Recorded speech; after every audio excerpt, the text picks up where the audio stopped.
अस्सलाम वालेकुम। आप देख रहे हैं मुंतहाज़ रिएक्शन। वेलकम करती हूँ आपको आज के रिएक्शन में। चले जी शुरू करते हैं रिएक्शन। सबसे पहले बात करूँगी उमैर और आमना की कि क्या कंटेंट का शोर मचा हुआ है। यानी इकरा कंवल की शादी हो गई या आमना की प्रेगनेंसी हो गई, यानी इतना शोर मचा हुआ है और वो वक्त आके नहीं दे रहा।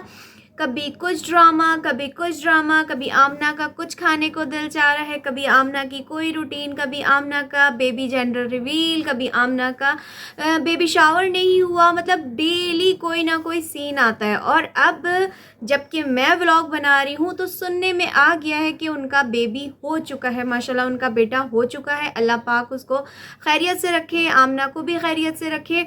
और फिर व्लॉग आता है कि जाने से पहले आमना ने पता नहीं कोई चीज़ बनाई खाने की। मैंने आपसे कहा ना, मैं इनके व्लॉग ज़्यादा कोई इतने उससे नहीं देखती हूँ।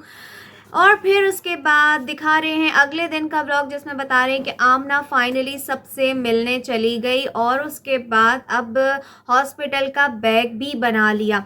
यानी इनके जो व्लॉग्स होते हैं ना, टू मच कंफ्यूजिंग व्लॉग। कैसे कभी कोई कहीं का टुकड़ा लगा रहा है व्लॉग का, कोई कहीं का लगा रहा है। अभी अगर कोई जर्मनी में बैठा हुआ है तो पाकिस्तान में कुछ हो रहा है, कोई पाकिस्तान में कुछ हो रहा है तो कोई ऑस्ट्रेलिया में बैठा। यानी इन्होंने अपनी पब्लिक को इतना कंफ्यूज करके रखा हुआ है। और अभी कुछ व्लॉग आता है थोड़ी देर पहले कि जनाब उनकी पैकिंग चल रही है बेबी बैग की, और उससे पहले व्लॉग आता है कि फाइनली सबसे मिलके अब हॉस्पिटल जा रहे हैं। यानी जो पहले आना चाहिए व्लॉग वो बाद में आ रहा है और बाद वाला पहले आ रहा है। तो ये बहुत कंफ्यूजिंग वाली बात है। तो पहले दिखाया गया कि भाई फाइनली आमना जो है वो इतने बड़े मिशन पे जा रही हैं, तो उन्होंने सोचा कि मैं क्यों ना सबसे मिलती चलूं। और उसी व्लॉग में एक और बात जिसको लेके मैंने एक व्लॉग बनाया था, मैंने कहा था बेशक आमना की सॉरी आयशा की हम जितनी मर्ज़ी बुराई करते हैं, जो भी कहते हैं, लेकिन एज अ बहनोई अगर वो साली को इतना ज़्यादा रूडली पेश आए, रूडली अटेंड करे तो कितना बुरा लगता है। और फिर व्लॉग बन रहा है, पूरी दुनिया देख रही है, उनमें आयशा के भी जो सब्सक्राइबर होंगे तो उमैर जो है उनको बहुत ज़्यादा टॉन्ट कर रहे थे, रूडली उनके साथ बिहेव कर रहे थे, जिस पे मैंने ये व्लॉग बनाया था। और उसके बाद फिर आमना का ये जो अभी उमैर में व्लॉग आया है फाइनली वाला, तो उसके अंदर हमें क्लेरिफिकेशन देते हुए आयशा नज़र आई कि नहीं वो तो उमैर मेरे साथ मजाक करते हैं उमैर भाई, वरना ऐसा कुछ भी नहीं है। तो आगे से उमैर कहते हैं छोड़ो सारी बातों को, क्योंकि अभी जो वक्त आया हुआ है तो किसी से कोई बात नहीं करें तो ज़्यादा बेहतर है। क्योंकि उनको पता है ना कि बुराई इस वक्त जो सारी दुनिया कर रही है वो उमैर की कर रही है, कि उमैर ने जो कुछ किया आयशा के साथ, जिस तरह का बिहेव किया, तो वो बहुत बुरा लगता है। मजाक करना है साली के साथ, बहुत सी चीज़ों पर मजाक किया जा सकता है, लेकिन यहाँ पर मजाक नहीं हो रहा था, बल्कि मजाक में सीरियसली टॉन्ट किया जा रहा था कि सारे काम तो आमना कर रही है, आयशा फिर क्या कर रही है, आयशा यूँ आयशा वो आयशा वो। तो इस जगह पे कोई भी समझदार, मैं कहूँगी समझदार खातून हो ना, तो उनको अपनी इज्जत सेल्फ प्यारी हो तो वो अपने घर चली जाएं, और बनता भी नहीं है। अब मैं यहाँ पे आपको एक बात बताना चाहूँगी अभी जो इनका व्लॉग आया है जिसमें ये अपने फाइनली सबसे मिलने गई हैं, तो उसमें नज़र आया कि जनाब अपनी अम्मी को और अपनी सास को लेकर आमना हॉस्पिटल जा रही हैं।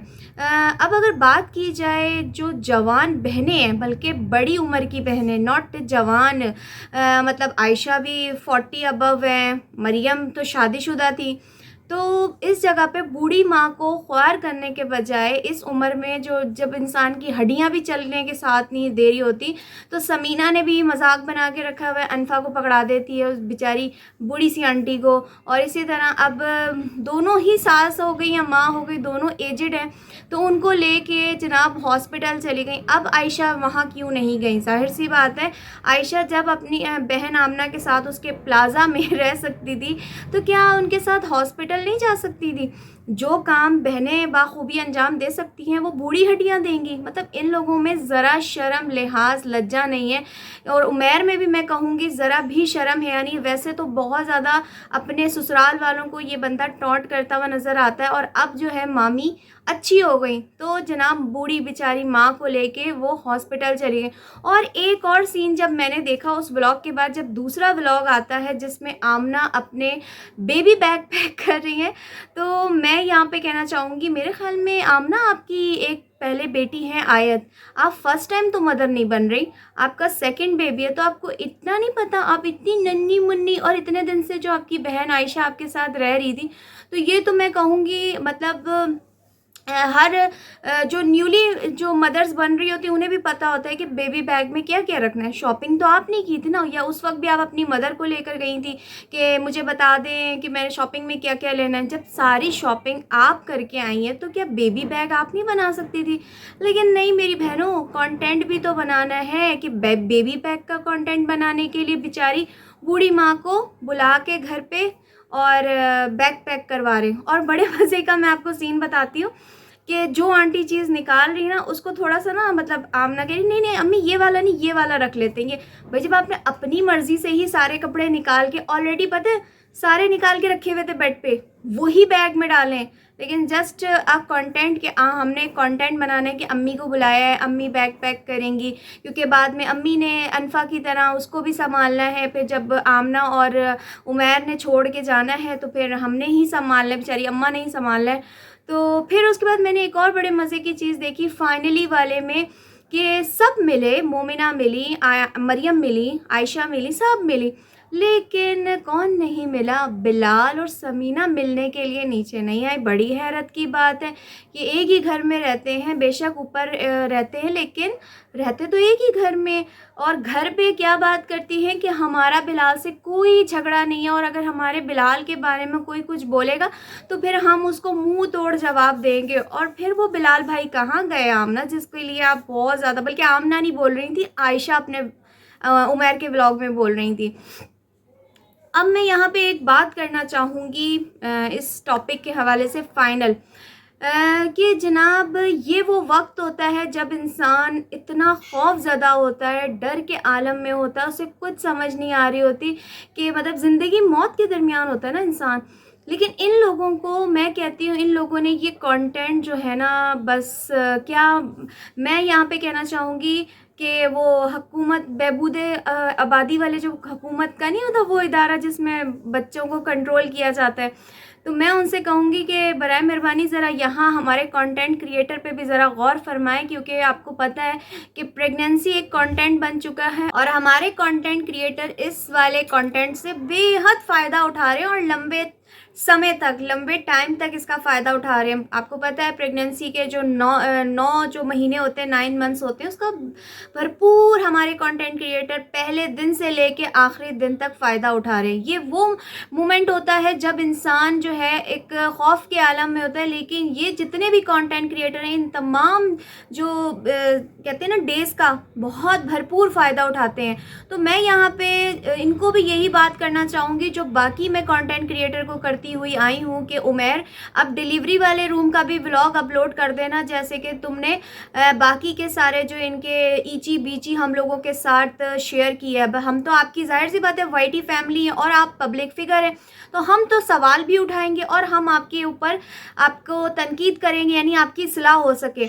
ये ऐसे वक्त होता है, मैं आपको बताती हूँ मेरी बहनों के, जब लास्ट के डेज़ होते हैं तो इंसान एकदम से खौफ के आलम में होता है, और जो करीबी यानी माँ होती है, बहन होती है, या सास या नंद या जिठानी जो भी आपके पास होती है, तो आप उनको बहुत खामोशी से आप उनसे जाके अपने मसले डिस्कस करती हैं, अपने बैग्स बनाती हैं, अपनी तैयारी करती हैं, खामोशी से हॉस्पिटल जाती हैं, क्योंकि आपको पता है कि ये बहुत क्रिटिकल वक्त होता है, इसमें नज़र भी लग सकती है, जो आप इतने टाइम से ढंढोरा पीट रहे होते हैं।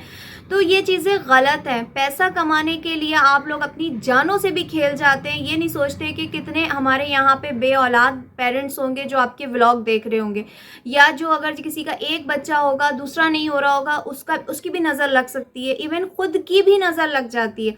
और दूसरा, जो आप अपनी औरतों को इस तरीके से दुनिया के सामने शो करते हैं, मैं कहती हूँ ऐसी कंडीशन में औरतें अपने आप को छुपा के हॉस्पिटल पहुँचती हैं खामोशी के साथ, लेकिन यहाँ पे तो पूरे ढोल ढमक्कों के साथ लेके जाया जा रहा है कि फाइनली मिलने चली गई, कि बहुत बड़े किसी मार्के में जा रही हैं ये आमना कि मिल लें सबसे, यानी कंटेंट बनाना है, अदरवाइज़ इनका कोई मिलना मिलाना नहीं है। अगर मिलने मिलाने का इतना ही होता तो आमना को उनके मेके में ही छोड़ देना चाहिए था, बानिस्बत इसके कि आमना आयशा को उनके पास उनके प्लाजा में रखा जाता। लेकिन मैंने आपसे क्या कहा था कि कंटेंट बनाने के लिए मर्द अपनी औरतों को अब अकेला नहीं छोड़ते। पहले तो होता था ना कि तुम मेके चली जाओ, इस कंडीशन में तुम्हारे लिए मेके जाना ज़्यादा बेहतर है बानिस्बत इसके कि तुम घर में रहो।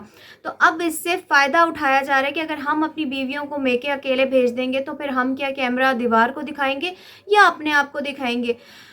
तो बस ये था मेरा आज का कंटेंट कि खुददारा कंटेंट के नाम पे ये तुम प्रेगनेंसी का खेल, शादी का खेल ये खेलना बंद करो। कंटेंट क्रिएटर्स को शर्म कर लो।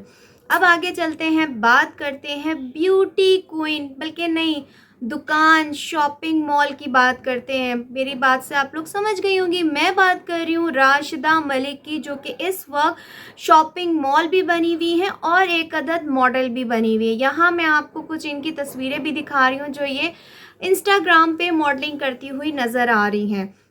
सबसे पहले जो इनके सब्सक्राइबर्स हैं, यूट्यूब की बात कर रही हूँ, कि इनके जो सब्सक्राइबर हैं ना राशिदा मलिक के, वो हो गए इनके साथ थोड़े से नाराज़। वो किस बात पे कि जिस तरीके से इनके पहले व्लॉग्स आया करते थे कंटिन्यूसली, अब उस तरीके से व्लॉग्स नहीं आते। और दूसरी नाराज़गी जो लोगों ने जाहिर की है कि आप जिस तरीके से इंस्टा पे अपने प्रोडक्ट लगाती रहती हैं, सेल करती रहती हैं, यानी आप प्रमोशन करती रहती हैं चीज़ों की, ब्रांड्स की, तो वही काम अब आपने यूट्यूब की वीडियोस में भी शुरू कर दिया, जबकि आपका यूट्यूब का डेली व्लॉगिंग का चैनल है और अब आप वहाँ पे भी अपनी दुकान चमका रही हैं। तो ये काम आप ना करें। और एक तो उनकी जो व्लॉग लेट आने की वजह से, क्योंकि मैं आपको बताती हूँ उनके व्लॉग्स क्यों लेट आ रहे हैं। जो उनके सब्सक्राइबर अगर कोई मुझे सुन रहा है तो उसकी बेसिक वजह ये है कि अब जिस तरह से यूट्यूब की अर्निंग हो रही है उस तरीके से मतलब उनको उसमें मज़ा नहीं आ रहा।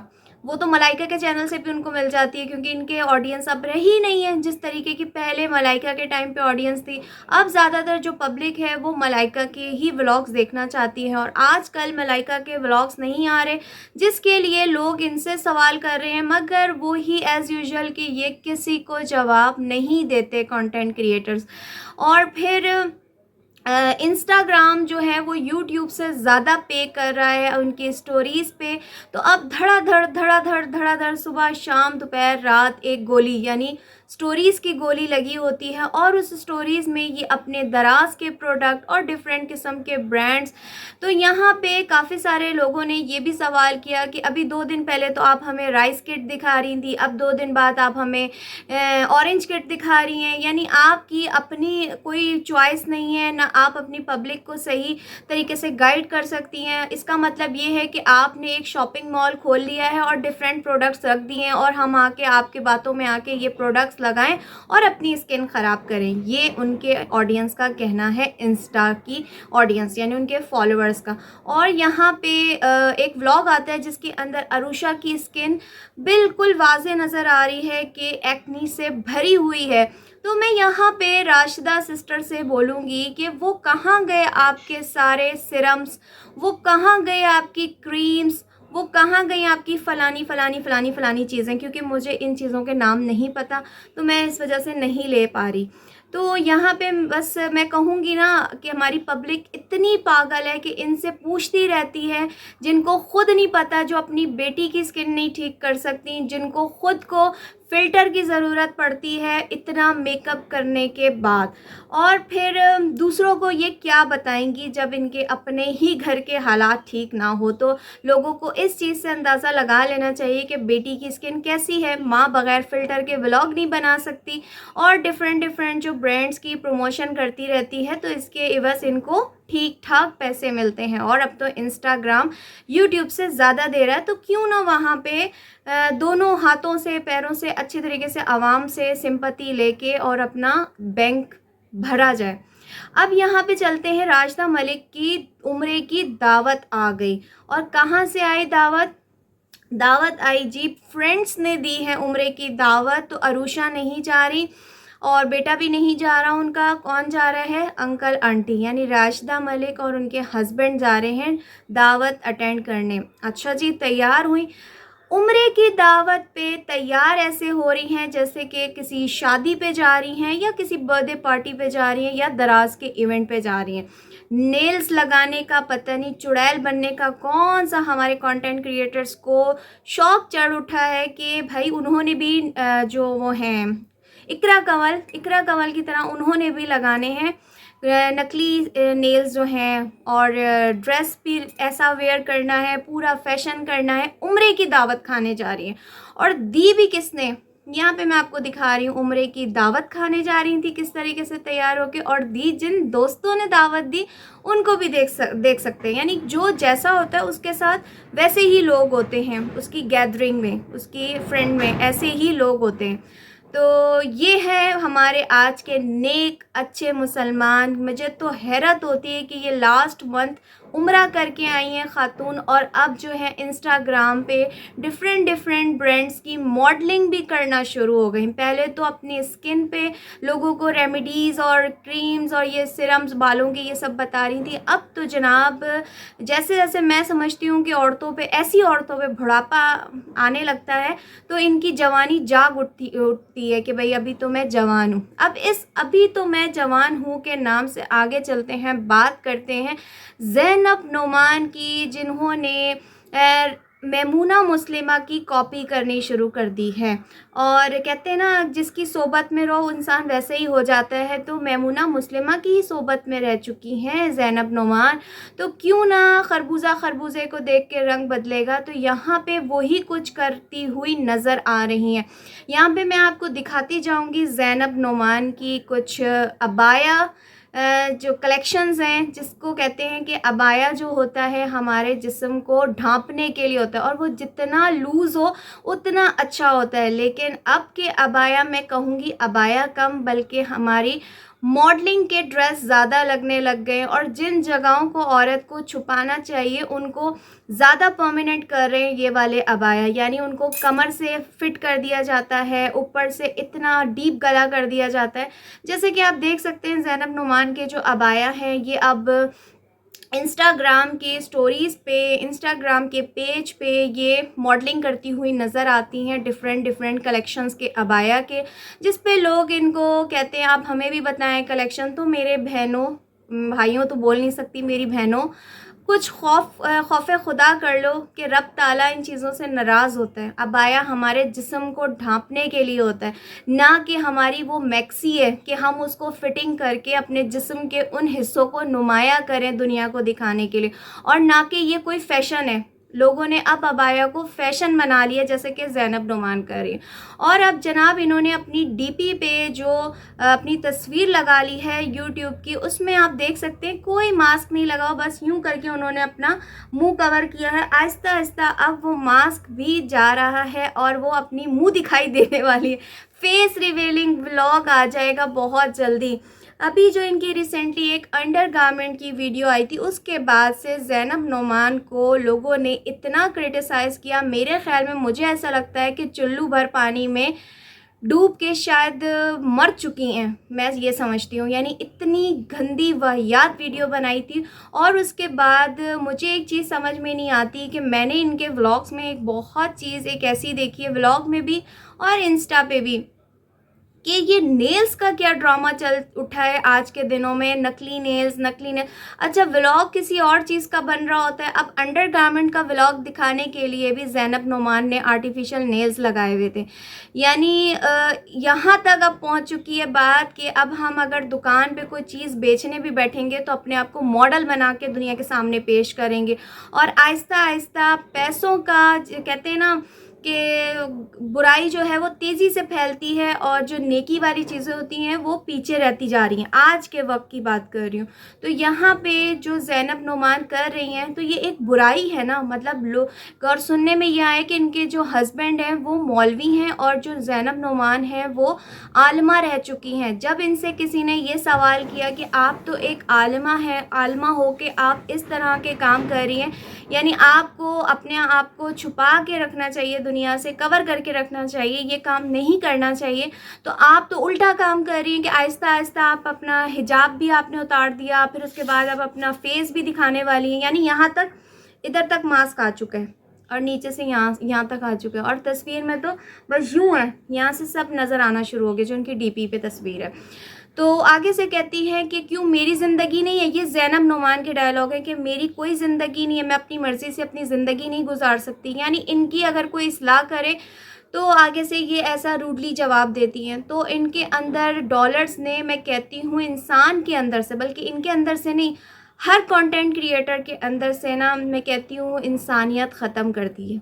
यानी उन उसको खौफ़ खुदा भी ख़त्म कर दी। सबसे पहले इंसानियत नहीं, खौफ़ खुदा ख़त्म हुआ, उसके बाद इनकी इंसानियत ख़त्म हो गई है कि अगर इनसे कोई सीधे तरीके से भी बात करे तो ये उनको उल्टा जवाब देती हैं। और अब बेहयाई का ये आलम हो चुका है कि पहले तो ये होता था कि सिर्फ अपने यहाँ से थोड़ी सी ये वाली एक आंख दिखाती थी, अब पूरा पूरा दिखाने के बाद भी, और बालों को बाकायदा स्टाइल बनाती हैं कि मैं और ज़्यादा खूबसूरत नज़र आऊँ। मैं यहाँ पे आपको इनकी तस्वीरें दिखा रही थी कि ये किस तरीके से अपने आप को इंस्टा पे, यूट्यूब पे किस तरीके से लोगों को दिखा रही हैं, यानी अट्रैक्ट करना ना महरम को, गैर मर्दों को। मैं कहती हूँ ऐसी औरतें जो होती हैं ना, वो दूसरे मर्दों को ख़राब करती हैं। हम जैसी जो घरेलू औरतें होती हैं, आप लोग एग्री करेंगी मेरी बात से कि हम लोगों के पास पूरा दिन में इतना टाइम नहीं होता। अभी एक काम करके फ़ारिग हो नमाज, दूसरा काम करके फ़ारिग हो नमाज, तीसरा काम करके फ़ारिग हो नमाज, बच्चों की पढ़ाई, घर के काम। उसके बाद मैं समझती हूँ कि हमारे पास इतना टाइम नहीं होता कि हम सज संवर लें। तो बाकी फिर क्या होता है कि ये जो यूट्यूब की औरतें हैं, जैसे राजदा मलिक है, नताशा वकास है, इनको देख के जो है ना, मैं कहती हूँ कि जो हमारे पाकिस्तानी मर्द हैं वो ज़्यादा ख़राब होते हैं कि देखो तुम, वो तो सारे घर का काम भी करती हैं और कितना तैयार होके बैठती हैं, जबकि इसके पीछे जो जो रियलिटी है वो नज़र नहीं आती कि इसके पीछे अंदर रियल चीज़ क्या है क्या नहीं है। कि मतलब उनको तो इतना घर का काम करना नहीं पड़ता, उन्होंने रखी हुई होती है मेड, या किसी का अगर घर में मेड नहीं है जैसे कि आमना, तो उनके घर का आप हुलिया हाल देख सकते हैं। तो ये मतलब माशरे का बिगाड़ बनता जा रहा है। आजकल की जो औरतें हैं, मेरी अम्मी अल्लाह जन्नत नसीब करे कहती थी कि औरत ही ख़राब होती है, मर्द कुछ खुद से नहीं करता। जब तक औरत मर्द को हिम्मत ना देना, मर्द की मजाल नहीं है कि वो औरत के साथ कुछ गलत कर सके। तो आजकल की औरतें जो हैं वो माशरे को ख़राब करने की जड़ बनती जा रही हैं, और साथ कौन दे रहा है? उनके हस्बैंड। मैं कहूँगी बेगैरत मर्द हैं जो अपनी बीवियों की इस तरह स्टाइलिंग में वीडियोस बना रहे होते हैं दूसरे मर्दों को लुभाने के लिए। मैं कोई यहाँ पे ऐसा कोई वर्ड नहीं यूज़ कर रही, जो रियलिटी है मैं वो आप लोगों के साथ बात कर रही हूँ।